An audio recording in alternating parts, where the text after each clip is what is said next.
transformer. Et vous avez parlé de rêve, vous avez parlé de faire rêver le client. On est complètement là-dedans et même la technologie doit s'inscrire là-dedans. Donc d'abord faire rêver, ça vous le faites plutôt bien. On a parlé de configurateur, on a parlé d'expérience immersive, on a parlé d'émotion aussi. Aussi forcément, de showroom virtuel. Toutes ces choses-là, aujourd'hui, on voit quand même que les marques ont pas mal investi là-dedans. Le Covid a été un bon accélérateur. Capter la notion de canal, la notion de canal agnostique. Vous êtes de plus en plus canal agnostique. Vous êtes en train de vous développer aussi sur ces sujets-là, sur la présence en réseaux sociaux et l'intégration entre réseaux sociaux et la gestion des campagnes. Vous avez le canal mobile aussi qui commence à se développer, surtout sur le volet service pour justement capter et maintenir cette relation. Vous avez aussi quand on dit capter, qualifier, la notion de qualifier, derrière, il y a un sujet de data. Vous avez parlé de tout à l'heure d'une centaine de véhicules vendus qui sont passés par la plateforme, parce que déjà vous êtes capable de tracer aussi tout le parcours de ces clients-là. Vous avez sans doute identifié ceux qui sont arrêtés à certains endroits, vous avez analysé votre parcours. Il y a toute une ingénierie de données derrière. Il y a une notion d'appétence, de scoring. Il y a des calculs qui sont faits derrière pour comprendre le comportement de cet utilisateur, de ce client. Et puis derrière, il y a une notion de qualification de lead. Tout à l'heure, Youssef a parlé de toute la force derrière de ces équipes qui viennent au service des forces de vente et qui viennent compléter l'effort que peut faire, par exemple, l'intelligence artificielle sur la qualification de ces leads-là. Alors, l'IA, justement, c'est un sujet qu'on peut en parler plus tard. C'est aussi ça peut capter à la fois des utilisateurs, enfin des clients potentiels, mais aussi qualifier finalement un niveau d'intérêt et derrière aider à transformer. Aider à transformer aujourd'hui, c'est donner les outils à l'humain. Mais justement, est-ce qu'il y a des outils, des solutions concrètes dans ce sens? Est-ce que vous avez des choses? Est-ce que vous avez réfléchi à ce genre de choses? Est-ce que vous avez sorti une ou deux applications? Ou là vous êtes en cours? Qu'est-ce que j'ai cru comprendre que vous étiez avec l'un des concurrents ou là des partenaires. Je discloserai pas parce que dans cette salle il y a des gens avec qui je suis en train de signer, avec qui on est en train de signer sur un produit, c'est un produit IA qui est extrêmement innovant, qui a justement qui a cette promesse de pouvoir capter, de pouvoir qualifier de la manière la plus fine possible, et puis après de distribuer de la manière la plus intelligente et intégrée avec vos systèmes que possible, que ce soit à travers un CRC ou directement auprès de vos conseillers, même si là il y a un effort de change qui est assez énorme. Juste CRC pour... Centre de relations clients. Merci. Centre de relations clients. Il y a un effort de change. Sorry. Et là, il y a un sujet d'accompagnement des acteurs sur le terrain qui est assez énorme, que ce soit les forces de vente ou aussi côté support. Et puis derrière, la volonté de maintenir cette relation, parce que l'acte d'achat, ce n'est que le début, enfin presque le début d'une relation. Et derrière, il faut garder cette vision, une vision 360, pour aussi, derrière, pouvoir avoir un effet de rebond sur...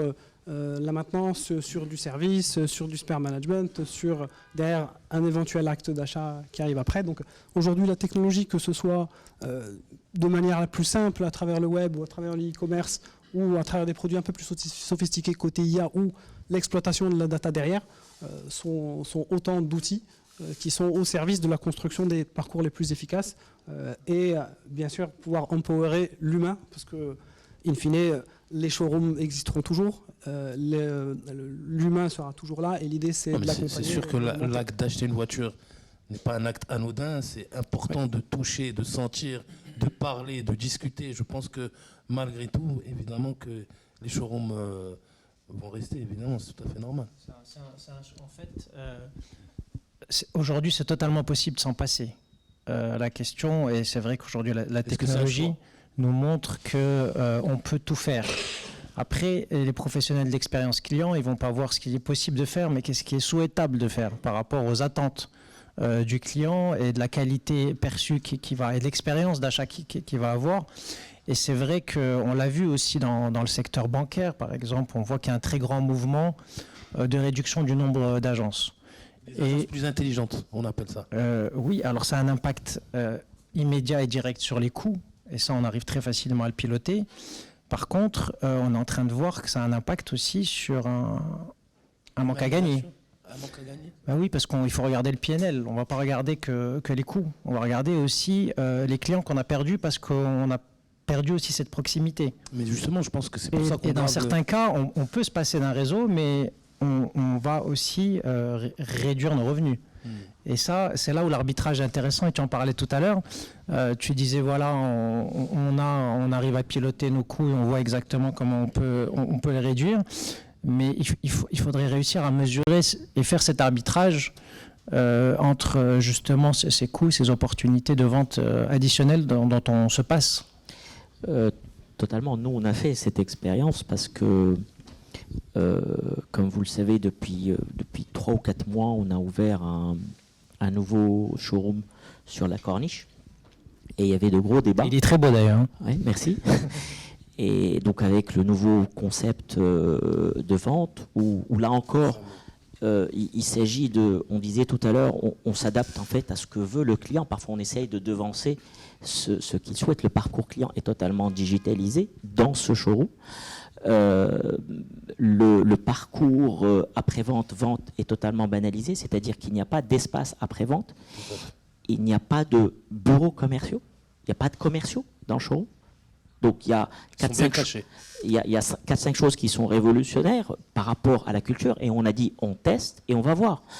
Donc les commerciaux, il n'y a pas de bureau attitré de commerciaux, donc il y a des espaces qui sont libres d'être occupés par qui veut, parce que les études ont démontré que le client d'aujourd'hui n'avait pas envie de se poser face à un commercial en mode le boss, le négociation, truc, voilà, négociation. Donc, et puis le client après-vente aussi, pareil. Il ne veut pas aller dans un truc où il est là pour l'après-vente, généralement un peu moins bien que dans la vente, etc.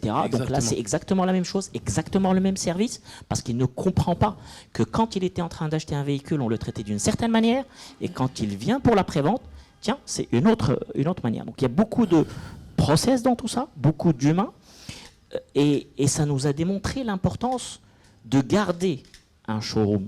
Une présence physique. Une présence physique. Et bon, au bout du compte, c'est un PNL, c'est un investissement majeur, c'est quelques dizaines de millions de dirhams, en plus du site que nous avions. Et la grande question, c'était, si on rajoute demain ce site, est-ce que ça va apporter un incrémental ou pas? Ou est-ce que ça va juste transvaser le flux? Et aujourd'hui, la réponse, c'est que... Ça a créé de la valeur, enfin ça a créé...